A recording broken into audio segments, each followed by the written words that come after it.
Welcome to Voyage, a 3-part Odyssey series all about building a supergraph with Apollo Federation. Apollo Federation is an architecture for creating modular graphs. That means that your graph is built in smaller pieces that all work together. When your graph is built using this architecture, it's called a supergraph. The supergraph improves the developer experience for teams, making it easier to scale your product. In this first course, we'll dip our toes into the world of federation. We'll explore what Apollo Federation is, why it's useful, and the key pieces of a supergraph architecture. Along the way, we'll put these concepts into practice by building a supergraph for a travel review app called Flyby. Ready? Let's get started. Before we jump into the details of how to build a supergraph, let's take a step back and look at what life was like without Apollo Federation. In a non-federated architecture, all the types and fields for your entire graph are represented by a single schema file on a GraphQL server. When a client needs some data, it sends a GraphQL operation to the server.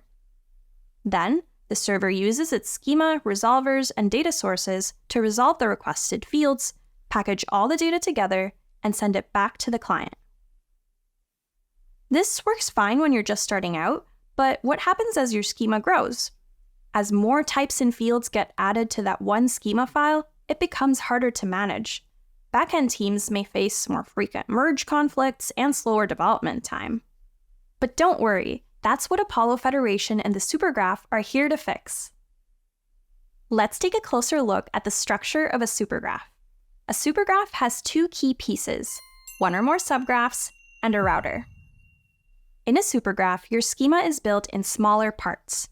The division of these parts is usually based on domain or on which team manages that part of the schema. Each part of the schema is owned by a separate subgraph, a standalone GraphQL server with its own schema file, resolvers, and data sources.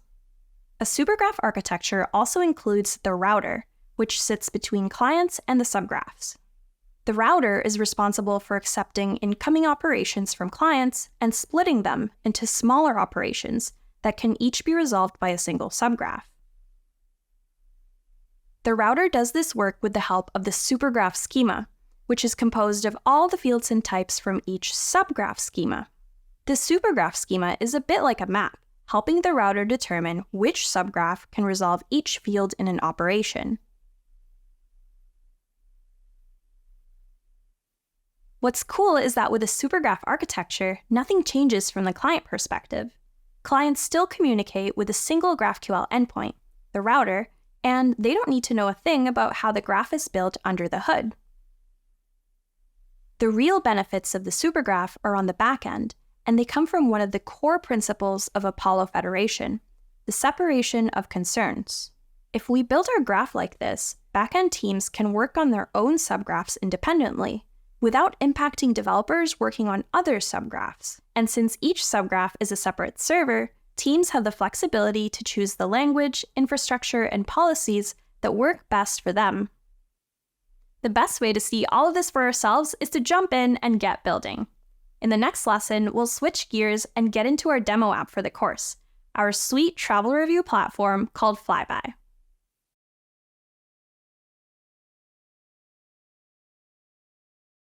Let's get our project set up. In this course, we're playing the role of a backend developer using Apollo Federation to build a supergraph for an app called Flyby. But first, let's imagine we've been transported into the far future, where everyone can traverse the galaxy for fun and adventures. And this is where Flyby comes in. Flyby is a web app that lets users review places they visited on their intergalactic travels. They can browse a list of all the locations fellow space travelers have visited, see the details and reviews for each location, and submit reviews of their own. And just think, reading the reviews could help folks avoid getting sucked into black holes. We're making a difference here. Like most apps, Flyby starts small, but by using a supergraph architecture right from the start, we can scale the Flyby graph as the app and organization inevitably grow. You can follow the project setup instructions in this lesson to clone the Flyby starter code repo, install dependencies, and set up an Apollo Studio account. Go ahead and do that before continuing. In the next part, we'll check in with the front-end team to take a closer look at Flyby's data requirements.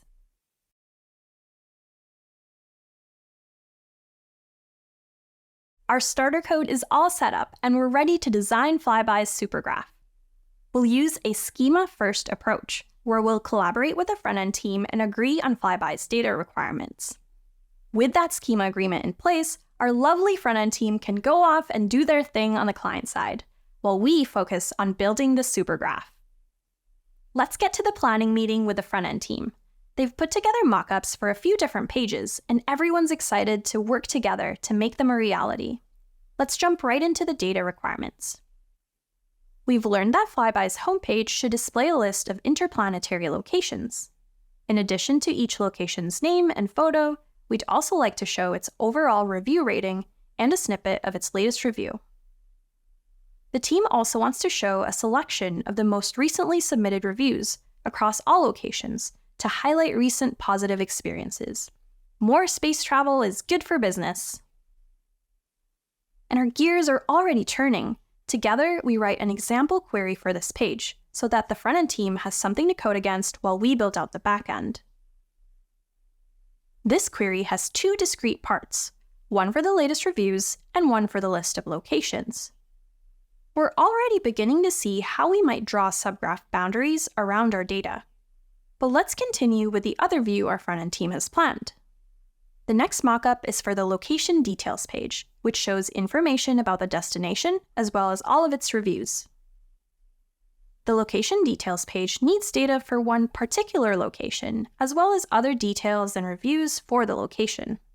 This page also needs a way for users to submit new reviews. We'll write a mutation that allows us to do just that.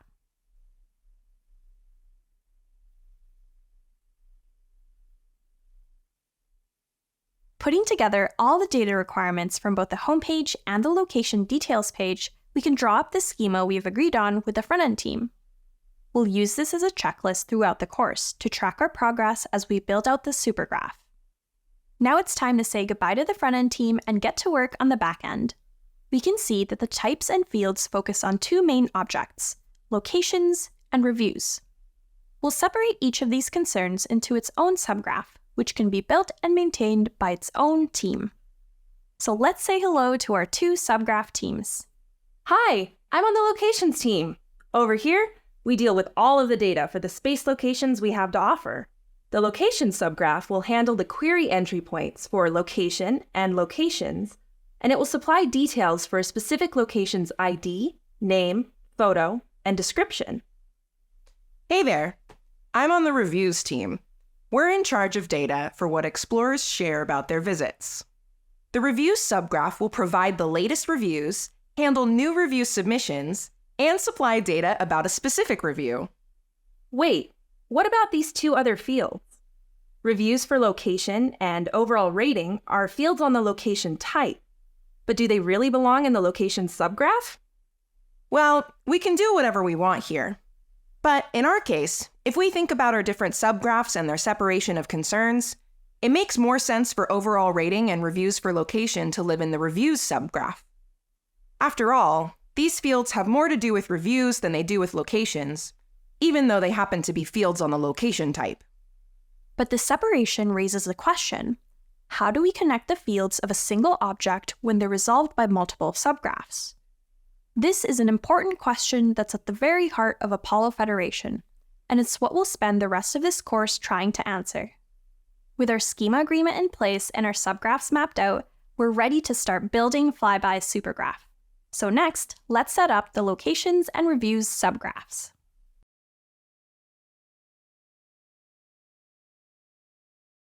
So now we have a plan for our subgraphs. To keep our focus on Federation-specific concepts, our Flyby starter repo already comes with base server code. Let's see what's been built so far. We'll start with the location subgraph. Here we have the index.js file, which creates an Apollo server instance that runs on port 4001. So far, this is just a normal GraphQL server, not a subgraph. In locations.graphql, we have a schema that defines the types and fields owned by the location subgraph. In resolvers.js, we define resolver functions for the fields in the location schema. Finally, let's take a peek inside the data sources directory, where we have locations.api.js, which retrieves location data from a JSON file. In a real-world application, this data source would talk to a REST API or a database, but we're in tutorial land, so we'll stick with the hard-coded fake data. Let's update our schema agreement checklist with the fields that have been added to our location subgraph so far. Next up, the reviews subgraph. The files in the subgraph reviews directory have a similar structure to our location subgraph. So let's skip ahead and once again update our schema agreement checklist. We'll mark off the fields that have been added to our reviews subgraph so far. Remember, we'll leave these 3 fields alone for now, but we'll get to them later on in the course. Let's get these subgraph servers up and running. First, the location subgraph. From the command line, navigate to the subgraph locations directory. Then, start the location server by running npm start. You should see a success message saying that the location subgraph is running on port 4001. Before we hop on over to check out our subgraph, let's rename this terminal window to make it easier to come back to our running server later. All right, now let's open up a web browser and go to localhost 4001. Let's test that the location server is working correctly by building a query that asks for all locations, including each location's ID, name, description, and photo. When we run this query, we can see that the location server sends back our data correctly. Perfect! We'll do the exact same steps for the reviews subgraph. Start up the server, open localhost 4002 in Apollo Sandbox, and run a test query. This time, we'll query for the latest reviews, including their ID, comment, and rating fields. And we get back data! Huzzah!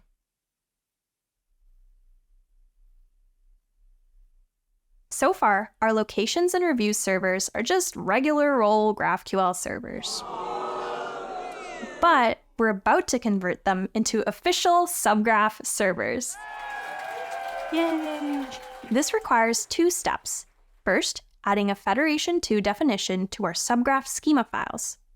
Then, we'll update our Apollo server configuration. Let's tackle the location subgraph first. Open up the locations.graphql file and pop in the Federation definition at the top. You can copy and paste the definition from the lesson content. This lets us opt into the latest features of Apollo Federation version 2. It also lets us import the various directives we'd like to use within our schema file, like the @key directive shown here. By the way, don't worry if your terminal is showing errors at this point.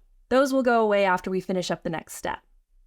In a new terminal window, jump over to the subgraph locations directory and install a new package called @apollo/subgraph. Now let's open the index.js server file. At the top, import the build subgraph schema function from @apollo/subgraph. Down below, where we initialize the Apollo server, we're now going to pass the typedefs and resolvers properties as an object into the build subgraph schema function. Then we'll use the result to set a new Apollo server configuration property called schema. When we save our changes to the server file, our locally running location server should restart automatically. Now let's check that everything is working correctly. Let's go back to our browser window with Apollo Sandbox at localhost 4001. Under the query root type, we should see a new field, _service.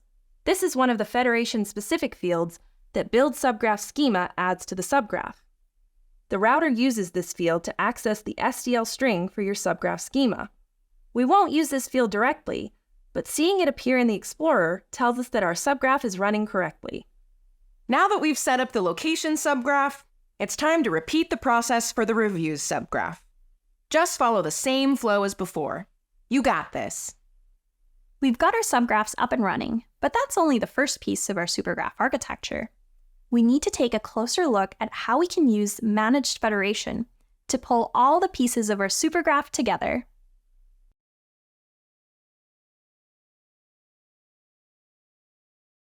Our subgraphs are running locally, and it's time to see how they fit in with the rest of our supergraph architecture.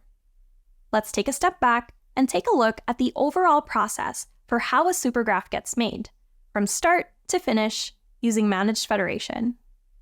Managed federation is an approach to maintaining a supergraph. With managed federation, updates to your supergraph schema are handled by Apollo Studio and the schema registry, all with zero downtime for your router, which we'll get to in a bit. As we've already seen, when using a schema-first approach, the front-end and back-end teams first agree on the types and fields their supergraph will include. From there, we move to the back-end to decide how to distribute those types and fields across multiple subgraphs. With all that in place, back-end teams can independently build out their subgraph servers, complete with schemas, resolvers, and data sources. Next, someone needs to create a new supergraph in Studio, which will be used by all the subgraphs for this app. Only one person needs to do this step. When we're happy that our subgraphs are looking slick, we'll use the Rover CLI to publish each subgraph schema to the schema registry. The schema registry is an Apollo-hosted version control system, which enables us to track changes to our schemas over time. When the schema registry gets a new or updated version of a subgraph schema, it starts a process called composition. The schema registry attempts to combine all of the schemas from the registered subgraphs into a single supergraph schema. Pretty cool! If composition fails, the schema registry displays an error in Studio, and the process stops there.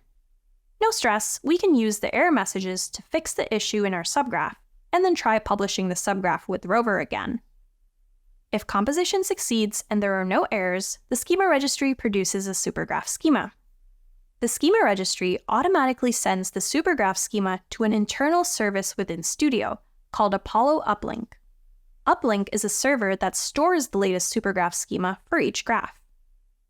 Next, we need to create another server for the router, which we connect to the supergraph created in Studio in step 2. The router automatically pulls Uplink periodically to see if there's a new version of the supergraph schema.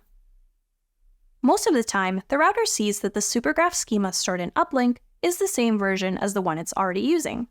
In this case, nothing changes. But if the router sees that Uplink contains a new version of the supergraph schema, the router automatically updates to use the new version, with no need to restart the server and no downtime.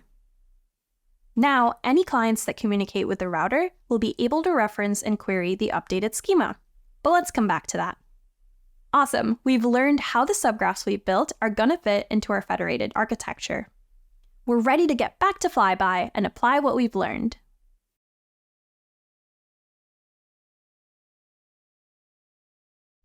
Now that we've seen what the full managed federation workflow looks like, it's time to pick up where we left off with Flyby. We have our subgraphs in place, so the next steps are to create a supergraph in Apollo Studio and publish our subgraphs. Let's start by spinning up a new supergraph for Flyby. In a new browser window, let's head over to studio.apollographql.com. Hit New Graph. We'll give our graph a descriptive title, keep the default settings for graph architecture as supergraph, then click Next. We should now see a modal with options for publishing a schema.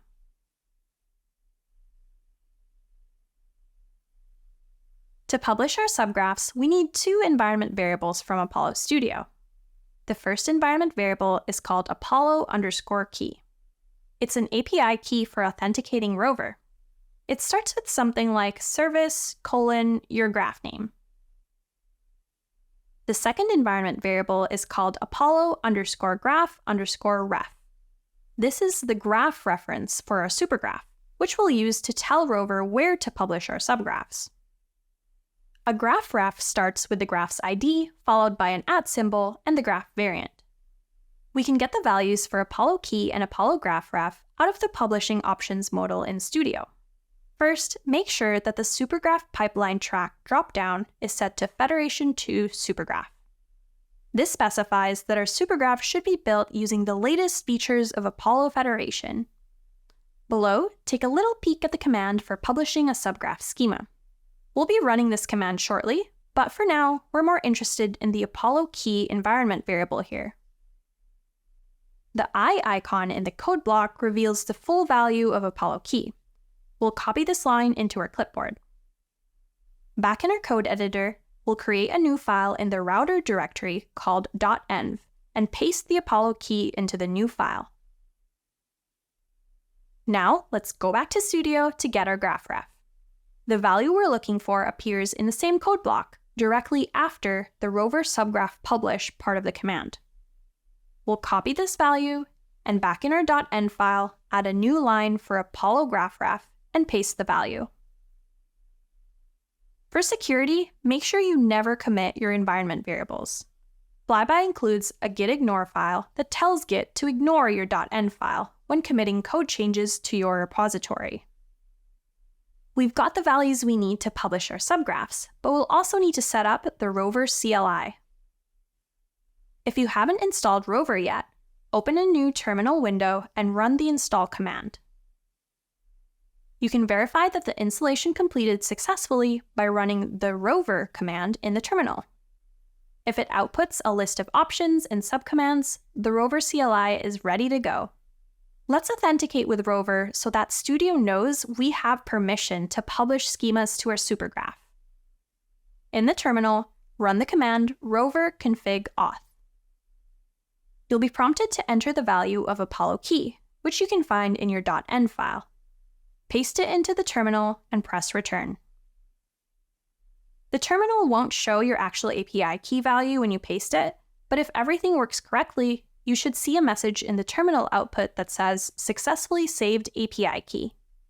Onwards to publishing our subgraph schemas. Rover has a command ready to help us with this important task, rover subgraph publish. This command pushes the latest version of a single subgraph schema to Apollo Studio. To use this command, we need the graph ref for the supergraph we want to publish to, and the following command line options. Name, which is what we want to call our subgraph in Studio, schema, which is the relative path to our subgraph schema file, and routing-URL, which is the URL where our subgraph is currently running. Let's see this command in action by publishing our location subgraph. Bounce back to the terminal and make sure we're in the root directory for the project. Now, let's type out the rover subgraph publish command. We'll paste in the value of our Apollo graph ref environment variable.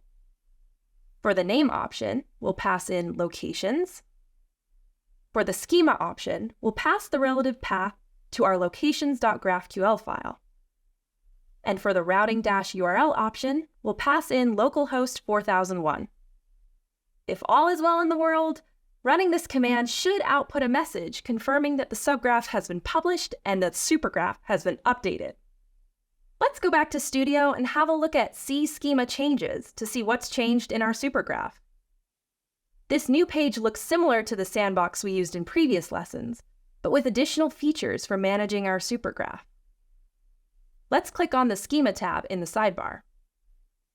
The Schema Reference page lets us see all the types and fields in our composed supergraph schema. Yep, even though we've only published one subgraph so far, we already have a supergraph schema. We see that our supergraph's query type includes the two fields from the location subgraph. Each field is annotated with its description, any variables it requires, and which subgraph it belongs to. Let's use rover subgraph publish again to publish the reviews subgraph and see how our schema changes. We won't change our graph ref, but we'll update the other command line options to reflect the reviews subgraph. Set name to reviews, set schema to the relative path for our reviews.graphql file, and set routing URL to localhost 4002. After it runs successfully, head back to Studio and refresh the schema reference page. Now we can see the new latest reviews field that our reviews subgraph added to the query type. Nice job! With just a few commands, we've reached an important milestone in our federation journey. We've used Manage Federation to register our subgraphs to the schema registry, and Apollo Studio automatically composed our supergraph schema for us. Let's take a closer look at that supergraph schema.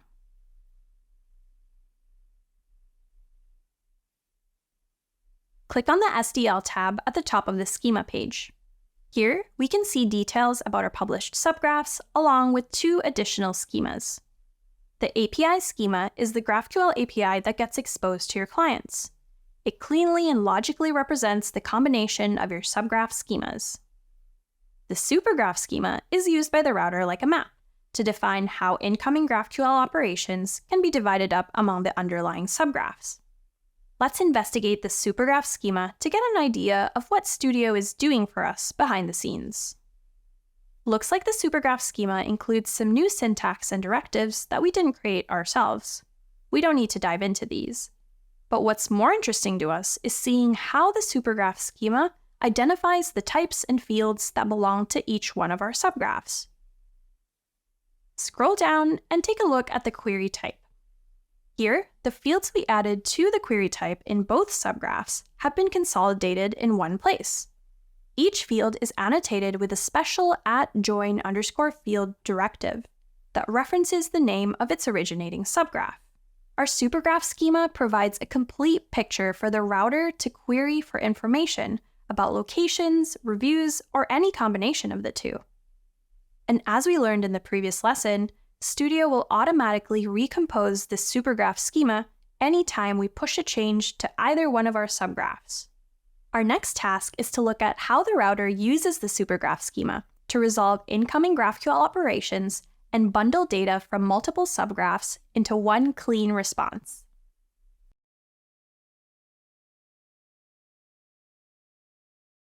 So far, we've mainly been focused on our subgraphs. Now, it's router time. We know that the router uses the supergraph schema to resolve incoming GraphQL operations from the client. But how exactly does that process work? In this lesson, we'll trace the journey of a client request through the supergraph. We'll also describe how the router creates query plans to resolve GraphQL operations across multiple subgraphs. Let's start at the beginning, from the client request. First, the client sends a GraphQL operation to the router. The client has no clue which fields belong to which subgraphs, or even that there are subgraphs at all. The router looks at the fields in the operation and uses the supergraph schema to figure out which subgraphs are responsible for resolving each field. It uses this information to build a query plan, a list of smaller GraphQL operations to execute on the subgraphs. The query plan also specifies the order in which the subgraph operations need to run. Next, the router carries out the query plan by sending the smaller GraphQL operations to each of the subgraphs it needs data from. The subgraphs resolve the operations the same way as any other GraphQL server. They use their resolvers and data sources to retrieve and populate the requested data. The subgraphs send back the requested data to the router, and then the router combines all those responses into a single JSON object.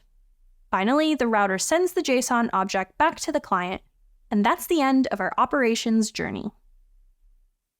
Coming up next, we're going to configure our router and begin querying our supergraph.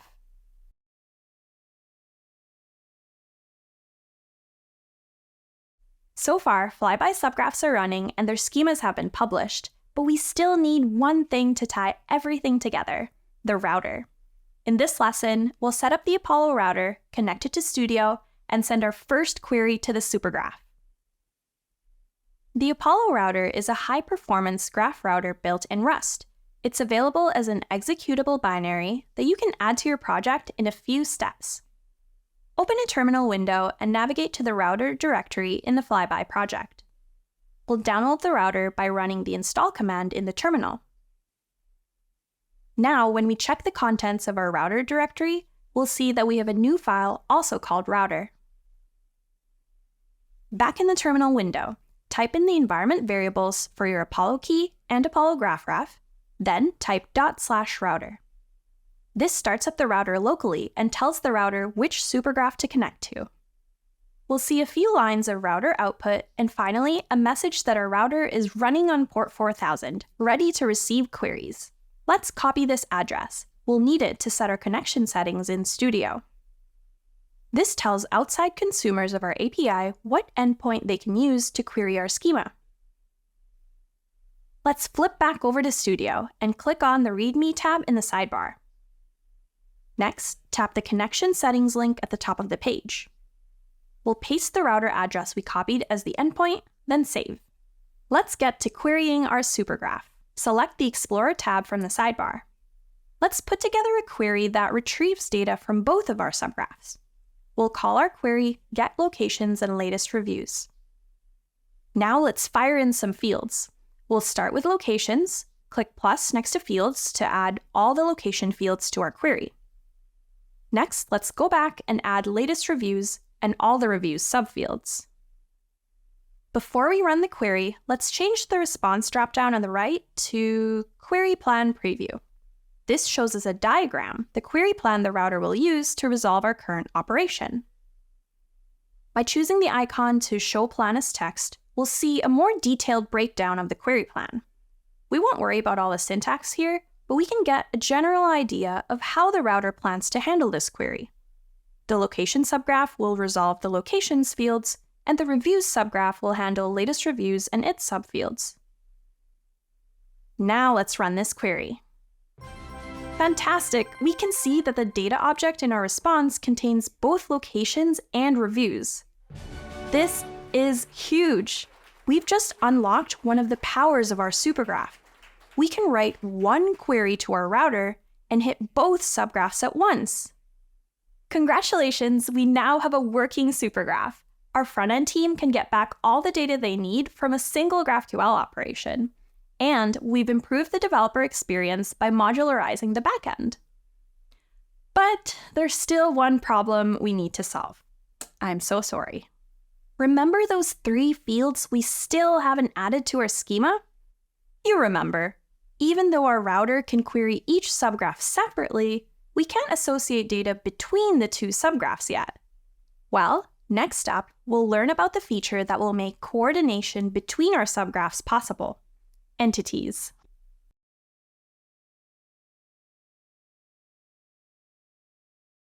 The foundation of our supergraph is complete.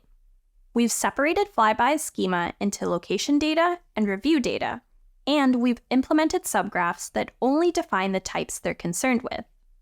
Revisiting our schema agreement checklist, we still have 3 fields that we don't know how to implement yet. Reviews for location and overall rating are both fields of the location type, but we decided we want them to be owned by the reviews subgraph. The location field on the review type lives in the reviews subgraph. It has a return type of location, but the location type is defined in the location subgraph.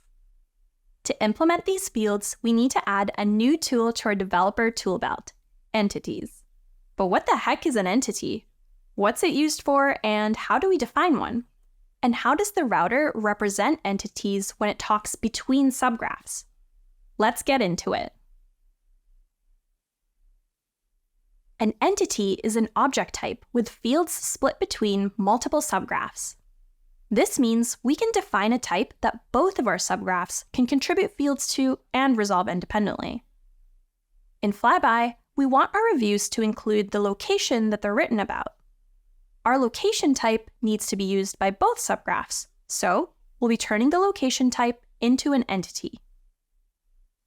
A subgraph that defines an entity can do one or both of the following: reference the entity, or contribute fields to the entity. Referencing an entity means using it as a return type for another field defined in the subgraph. For example, in the review subgraph, we can add a location field to the review type, which will reference the location entity as its return type. Contributing fields to an entity means that one subgraph adds new fields to an entity that are specific to that subgraph's concerns. For example, the location entity will have fields for name, description, and photo, which will live in the location subgraph. In other words, the location subgraph contributes these fields to the location entity. And the reviews subgraph contributes 2 review-specific fields to the location entity: reviews for location and overall rating. To convert an object into an entity in the subgraph schema, we need to do 2 things: define a primary key and a reference resolver. An entity's primary key is the field or fields that can uniquely identify an instance of that entity within a subgraph. The router uses primary keys to collect data from across multiple subgraphs and associate it with a single entity instance. For example, a location entity's primary key is its ID. The router uses that ID to collect data about a specific location instance, like a location with ID LOC-1. In each of our subgraph schemas, we can define a primary key for an entity by adding the @key directive after the type's name. The @key directive needs a property called fields, which we'll set to the field we want to use as the entity's primary key. Each subgraph that contributes fields to an entity also needs to define a special resolver function for that entity, called a reference resolver. The router uses reference resolvers to directly access the entity fields that each subgraph contributes. Every reference resolver has the name __ resolve reference. We define each entity's reference resolver right alongside all the field resolvers for that type. The resolve reference function has a slightly different signature from other resolver functions. Instead of the usual 4 arguments, resolve reference only takes 3. The first argument, reference, is the entity representation object that's passed in by the router. This tells the subgraph which instance of an entity is being requested. We'll talk more about this in a moment. The next argument is the context object, shared across all resolvers. This is the same as in normal resolvers. The third argument, info, contains information about the operation's execution state, just like in a normal resolver. We won't use this argument much. Let's focus on this first argument, reference, and learn more about entity representations.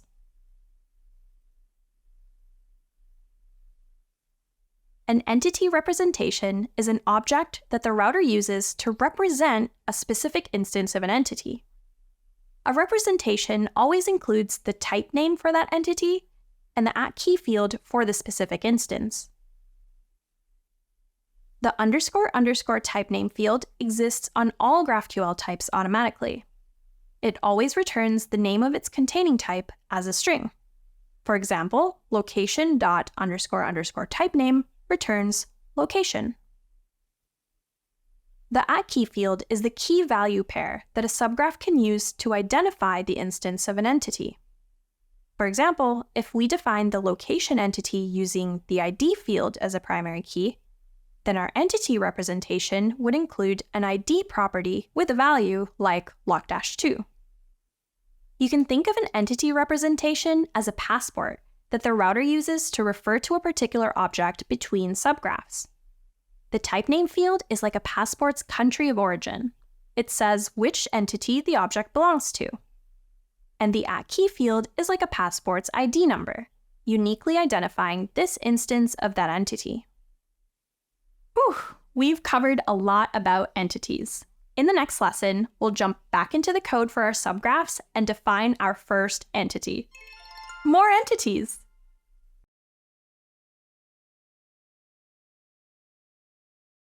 Let's jump into the code and convert the location type into an entity. In the subgraph locations directory, open up the locations.graphql file and find the location type. We'll add the @key directive to this type definition, specifying the fields property, and setting its value to ID. Let's test our changes. Open up localhost 4001 in the browser and use Sandbox to query our server again. In the Documentation tab, we should now see that there's a new field on the query type called _entities. This is a special field that the router uses for coordinating data between subgraphs. We'll learn how exactly the router uses this field in the next lesson. Other than that, not much has changed. We should still be able to query the location subgraph as before. We'll need to publish this subgraph so that the schema registry can pick up our changes. Let's make sure we're in the top-level directory of our project when we run the Rover subgraph publish command in the terminal. And we can omit the routing URL option in the command because we already set that value the first time we published the subgraph to the registry. Great, it looks like our changes have been published. We want to use the location entity in our reviews subgraph as well. In the subgraph reviews directory, we'll open up the reviews.graphql file. Here, we'll add the location type definition, along with the @key directive, and we'll set the ID field as the primary key. Inside the curly braces, we'll add the ID field of type non-nullable ID. The location entity doesn't need to include all the fields we defined for it in the location subgraph. After all, the review subgraph doesn't know anything about these fields or how to resolve them. So far, we've given our review subgraph a stub of the location entity. A stub serves as a basic representation of a type that includes just enough information to work with that type in the subgraph. There's one more change we need to make. Because the review subgraph is not responsible for resolving any of the entity's other fields, we'll add one more property to our @key directive, resolvable, and set it to false. This property tells the router that this subgraph doesn't define a reference resolver for this entity. Recall that a reference resolver is responsible for returning all of the entity fields that this subgraph contributes. The review subgraph doesn't contribute any other fields besides the key field, so it doesn't need to define a reference resolver. The resolvable false property indicates this to the router. Now, let's publish our reviews subgraph updates. From a terminal in the root directory of our project, let's run the Rover subgraph publish command again. All right, we see a success message and our changes have made it to the registry. We've added entities to our subgraph schemas, and we've published our changes. In the next lesson, we'll learn how the router uses entities and entity representations to connect data from multiple subgraphs.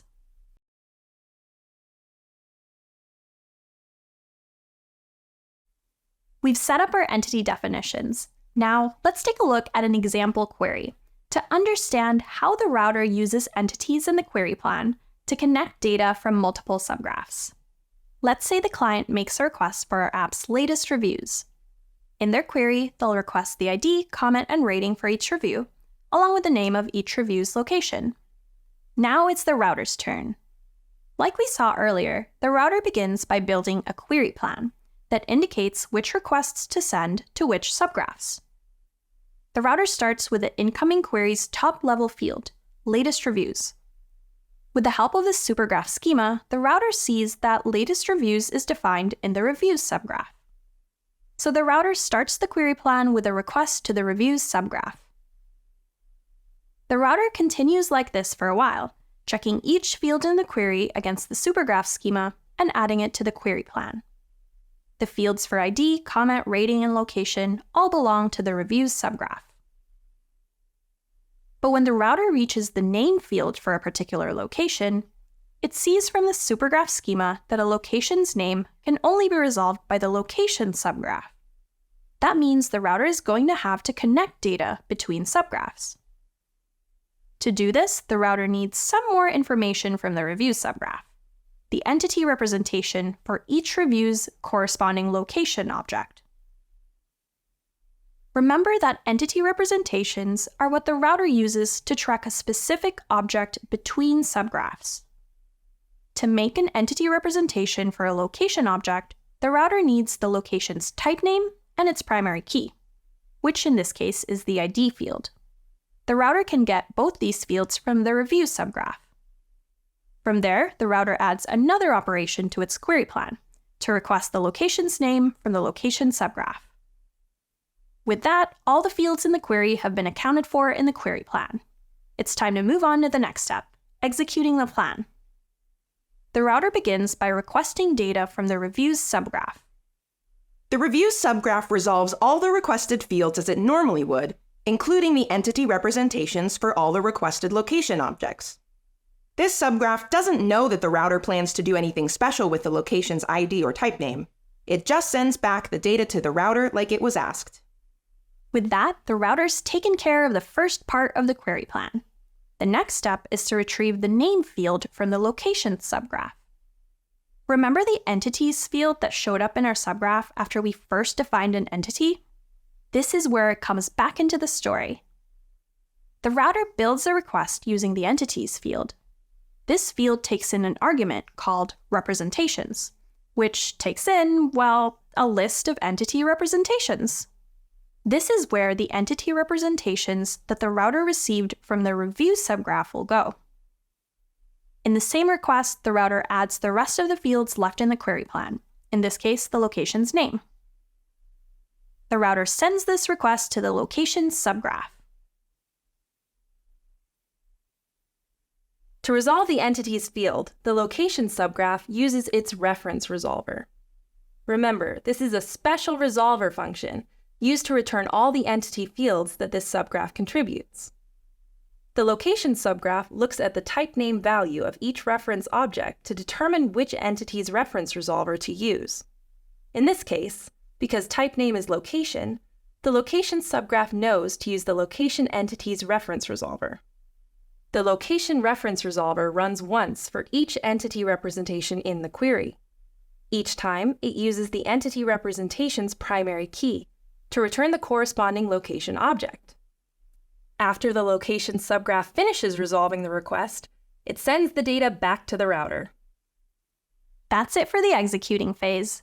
Now, the router combines all the data it received from the reviews and location subgraphs into a single JSON object. And at last, the router sends the final object back to the client. Now we know exactly what's happening in a router's query plan and how all the pieces fit together. In the next lesson, we'll dive back into the code and start with referencing an entity from a subgraph.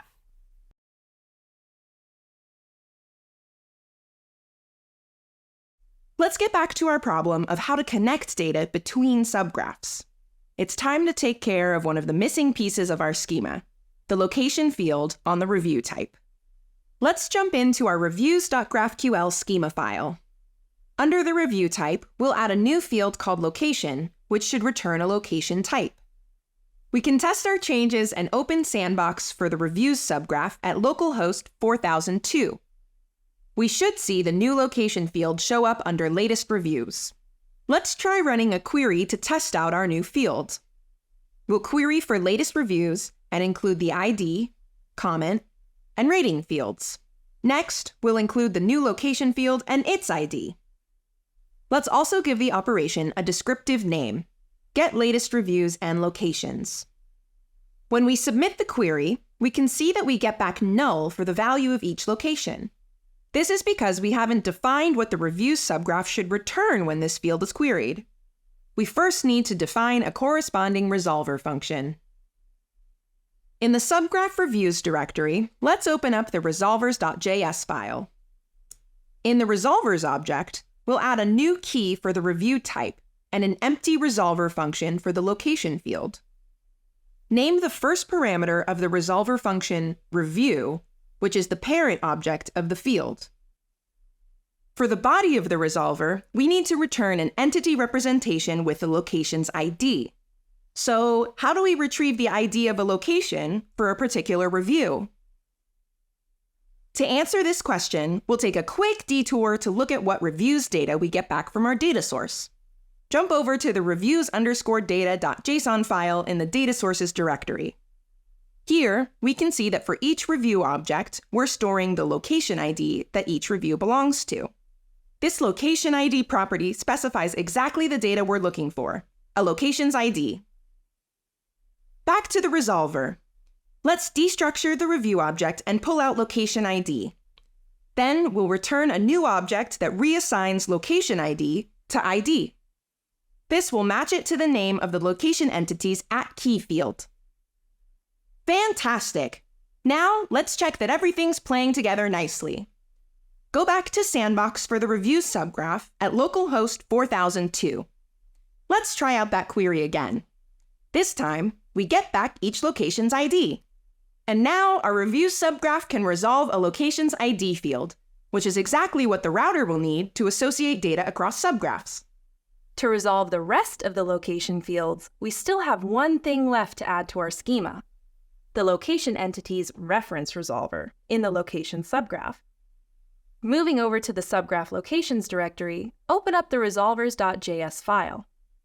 Inside the resolvers object, add a new key for location, then a resolver function called __resolve reference.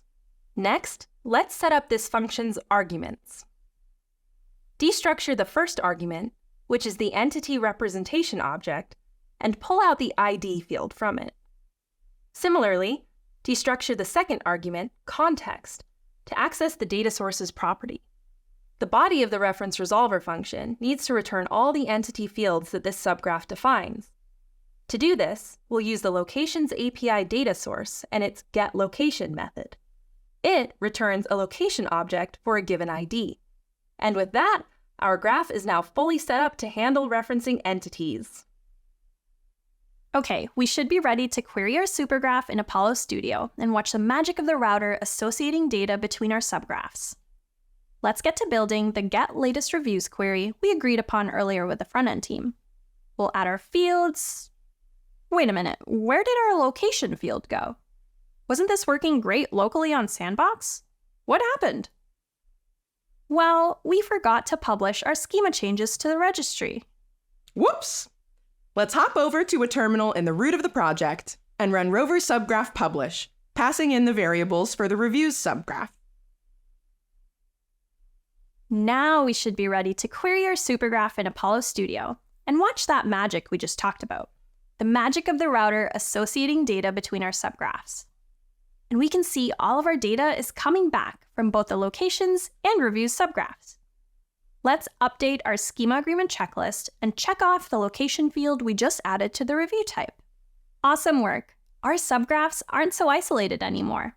And we're almost done checking off the fields in our schema agreement. In the next lesson, we'll contribute the last two fields, reviews for location and overall rating.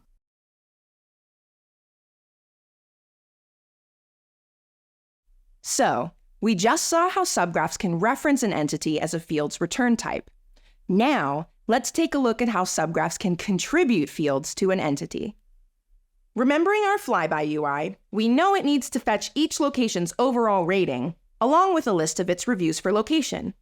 By following the separation of concerns principle, it makes sense that any data about ratings or reviews is populated by the reviews subgraph. So let's head on over there and make those additions.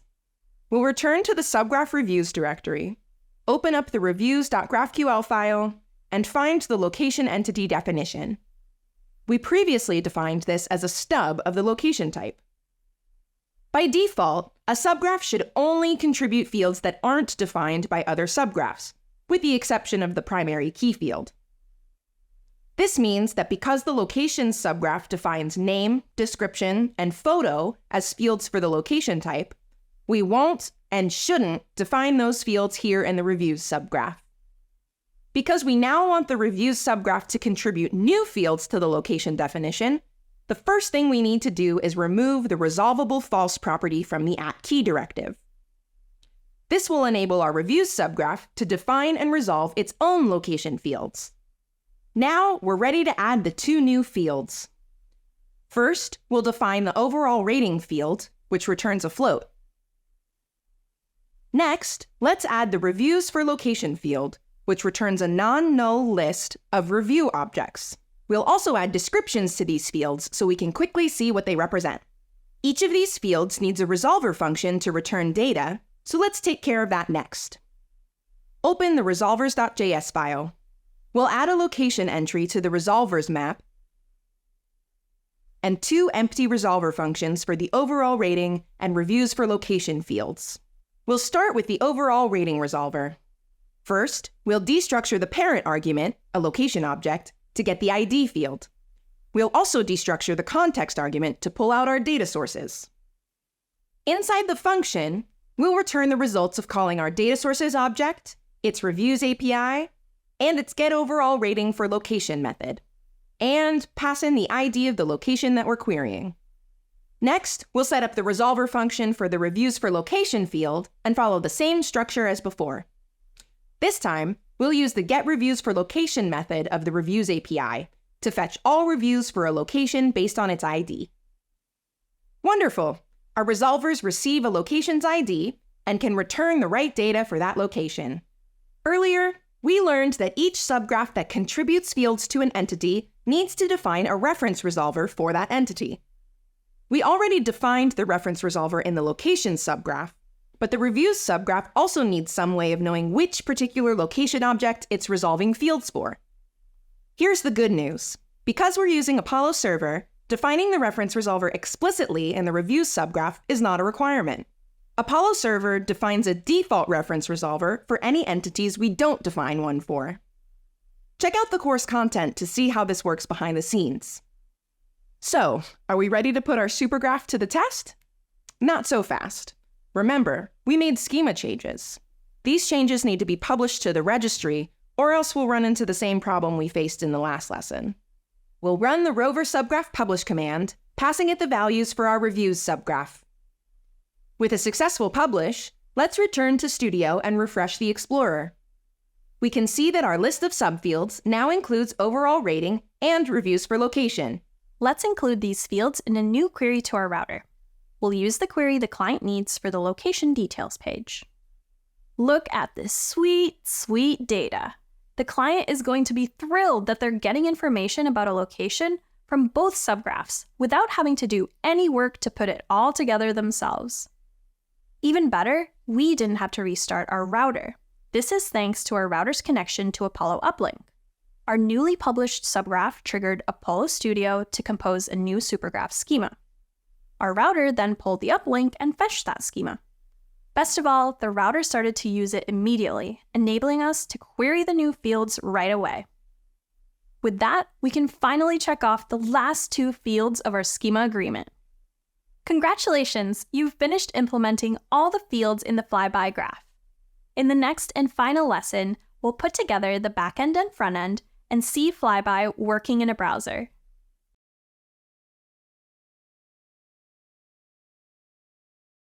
We now have a complete schema for flyby supergraph. But one last thing, we need to pull all the pieces together and make sure that our backend server meets all the frontend requirements that we set at the start. You might have noticed that we haven't reviewed any of the frontend code. Our initial meeting with the frontend team set the expectations for the data our backend should provide. But since that time, we haven't needed to get in the way of their work. Let's see what they've built. Open up a new terminal window and navigate to the client directory. Install the packages with npm install, then run npm start to launch the app. Navigate to localhost 3000 to see the flyby homepage. But disaster! We can see that the page is showing an error. Failed to fetch. We queried our supergraph perfectly fine using Apollo Studio, so why is the client unable to connect? Our client can't connect because of CORS, which stands for Cross-Origin Resource Sharing. CORS is a protocol that enables your server to specify which websites can talk to it. By default, the Apollo router enables only Studio to connect to your server. This means we'll need to configure the router to also allow requests from localhost 3000, where our client is running, while we're testing it locally. There are many different ways to configure the CORS options for the router. For flyby, we'll use the origins key to explicitly specify which client URLs are allowed to connect to the router. In the router directory, create a new file called config.yaml. This file will let us customize the router when it starts up. We'll add this configuration, which uses the origins key and specifies that both Apollo Studio and the locally running client should be able to connect to the router. In the terminal, if your router is still running, stop the process with Ctrl-C. We'll run the router again, but with an additional parameter, the config flag, as well as the path to our config file. The router should now be running successfully, with console output indicating the port it's running on. Let's check out the flyby homepage again at localhost 3000. Yes, Jurassic Park, we've got data showing. Our mockups have been brought to life. We can see firsthand locations, reviews, and submit reviews of our own. Our supergraph is working smoothly for us behind the scenes. And it's done. We built a supergraph. We've reached the end of the course and covered many of the principles we can use to build our next supergraph project. We learned about why we would pick Apollo Federation right from the start to build a modular GraphQL API that can scale as our product and development teams grow. We used the managed federation workflow to publish our subgraphs and visualize the composed supergraph schema in Apollo Studio.